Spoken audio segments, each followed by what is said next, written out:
Assalamualaikum warahmatullahi wabarakatuh. Apa kabar anak-anak? Kali ini kita sudah masuk ke tema 5 tentang cuaca. Ya, hari ini kita akan belajar pada pembelajaran 1, 2, dan 3 di tema 5 subtema 1. Silakan videonya disimak ya. Sebelum belajar, mari kita membaca doa terlebih dahulu dan pembiasaan yang telah dijelaskan sama Bapak Ibu gurunya.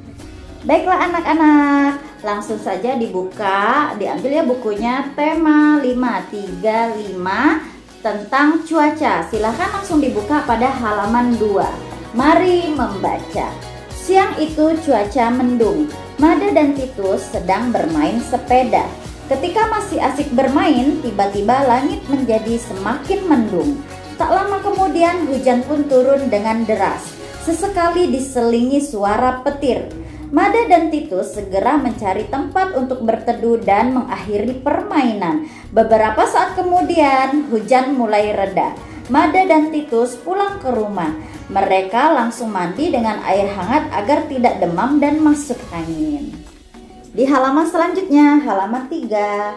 Cuaca sering berubah-ubah. Pagi hari terasa sejuk, siang hari terasa panas, dan malam hari kembali dingin.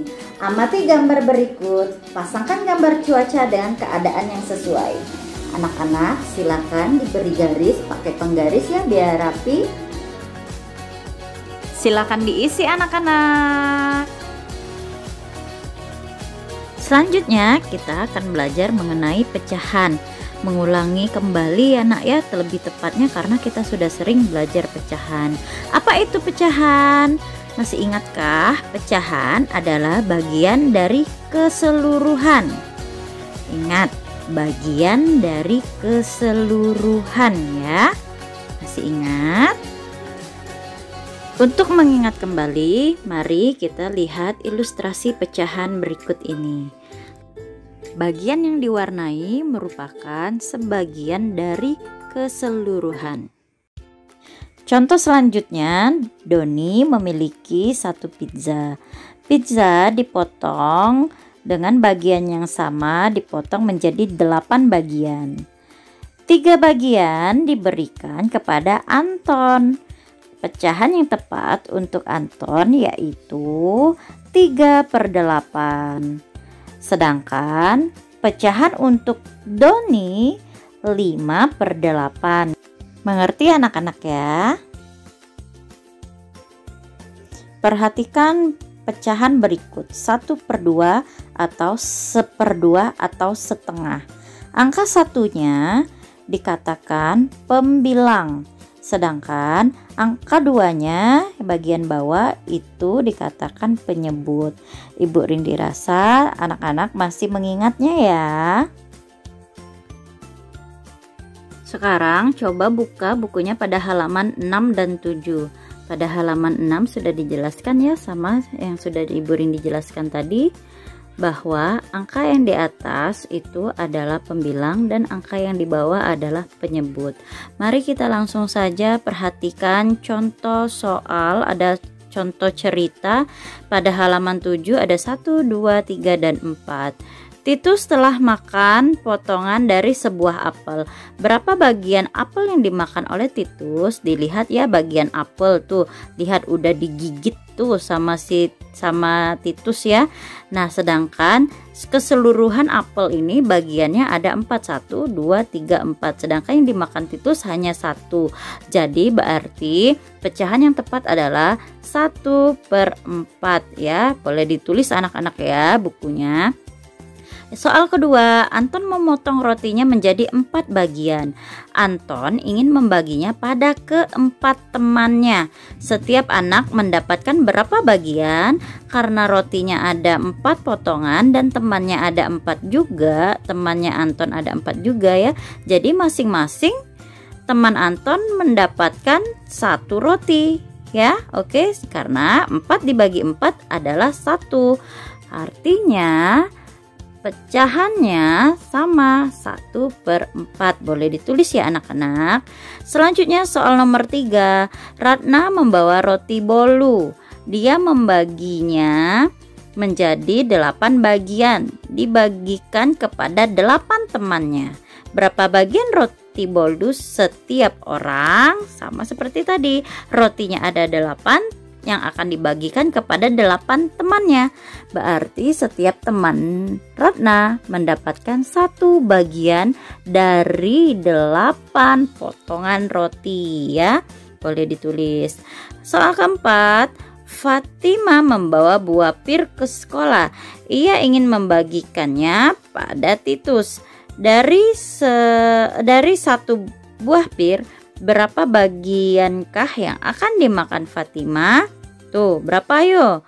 Fatima membawa buah pir ke sekolah. Ia membawanya pada Titus, membaginya pada Titus. Dari 1 buah pir, berapa bagiankah yang akan dimakan Fatima? Berarti hanya satunya aja ya, hanya 1 ya, setengahnya untuk Titus. Jadi kita tulis 1/2 atau setengah atau 1/2. Oke, langsung saja anak-anak ya, dibuka bukunya pada halaman 18 dan 19 ya. Oke, tuh lihat, Ratna membantu ibu membuat roti bakar. Ratna memotong roti bakar menjadi 8 bagian sama besar. Masing-masing anggota keluarga mendapatkan 2 potongan roti bakar. Ini artinya setiap anggota keluarga mendapat 2/8 roti bakar ya. Ada 8 roti bakarnya, setiap anggota keluarga itu mendapatkan 2. Berarti misalnya anggota keluarganya itu ya Ratna itu sendiri ya. Berarti Ratna itu mendapatkan 2 dari 8 bagian roti bakar tadi. Bisa dituliskan 2/8. Oke, paham sampai sini anak-anak? Sama seperti ini ya. Roti ini 2/8 ya. Bisa digambarkan di sini nanti ya anak-anak di rumah ya. Baiklah, kita mundur ke halaman 10 anak-anak. Pembelajaran 2, mari mengamati. Musim hujan telah tiba. Hampir setiap hari turun hujan. Ketika hujan di pagi hari, Titus memakai payung ke sekolah. Titus juga mengenakan jaket tebal untuk menghangatkan tubuhnya dari udara dingin.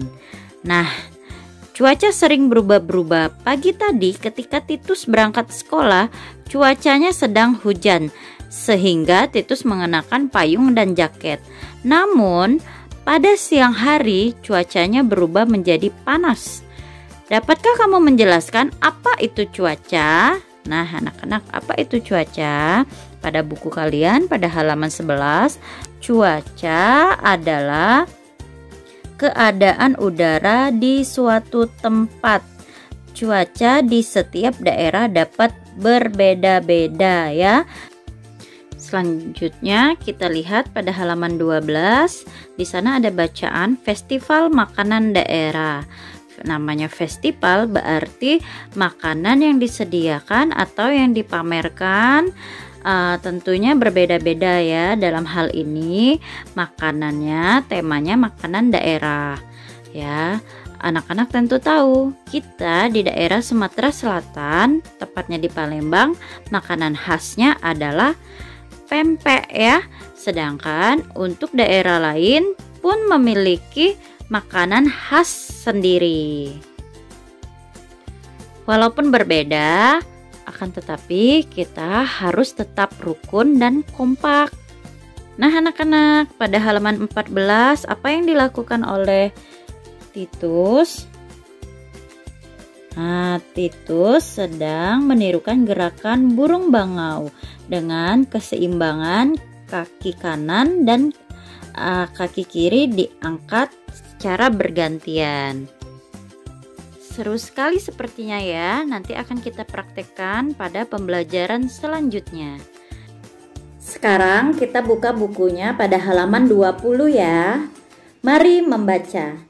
Di sini Titus diperintahkan membaca sebuah cerita sebelum masuk kelas oleh ibu gurunya. Nah, Titus disuruh membaca senyap.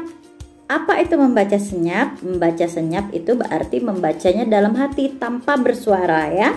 Sekarang anak-anak di rumah silakan membaca cerita Nomi Awan Baik Hati dengan membaca senyap atau membacanya dalam hati. Silakan dibaca dalam hati ya. Setelah membaca, anak-anak bisa menuliskan jawaban pada halaman 23 ya. Ada 5 soal ini, tapi tidak perlu disetor ya. Selanjutnya buka bukunya pada halaman 24. Titus mengamati setiap kalimat dalam cerita Nomi Awan Baik Hati. Ia menemukan kosakata baru yang berkaitan dengan cuaca. Berikut ini adalah kata-kata yang ditemukan Titus. Ada hujan, petir, badai, mentari, awan, dan terik ya. Ayo bantu Titus meletakkan kata-kata barunya dalam teka-teki berikut ini. Tuh, nah anak-anak boleh mengisi teka-teki di bawah ini dengan tepat ya. Nanti di store kepada Bapak Ibu gurunya ya. Oke, selanjutnya ada tugas juga ya. Tugas selanjutnya, amati gambar berikut. Guntinglah pecahan di samping kanan dan tempelkan pada lingkaran yang sesuai. Nah, ini anak-anak boleh digunting ya bukunya ya. Tidak masalah karena di belakangnya emang halamannya kosong ya. Digunting yang rapi lalu sesuaikan ditempel di bagian lingkaran ini. Akan tetapi disesuaikan juga pada gambar ya. Oke, ini juga akan di store ya untuk keterampilannya. Nah, selanjutnya halaman 27 ada lagu Bintang Kejora ciptaan Ate Mahmud. Nah, temponya dinyanyikan agak lambat. Agak lambat itu berarti tidak terlalu lambat, tidak boleh cepat juga ya. Nah, anak-anak, ayo bernyanyi Bintang Kejora dengan penuh gembira. Nyanyikan dengan memperhatikan iramanya. Anak-anak, nyanyikan di rumah, nanti diminta videoin sama orang tuanya dan kirim ke Bapak Ibu guru di kelas ya, melalui pesan WA ya. Baiklah anak-anak, sekian materi kita pada hari ini. Silakan dipahami videonya. Terima kasih sudah ditonton sampai selesai. Kerjakan tugasnya ya. Untuk yang prakteknya, tugas prakteknya nanti akan dikumpulkan 1 minggu ke depan. Semangat belajar di rumah. Ibu Rindi akhiri. Wassalamualaikum warahmatullahi wabarakatuh.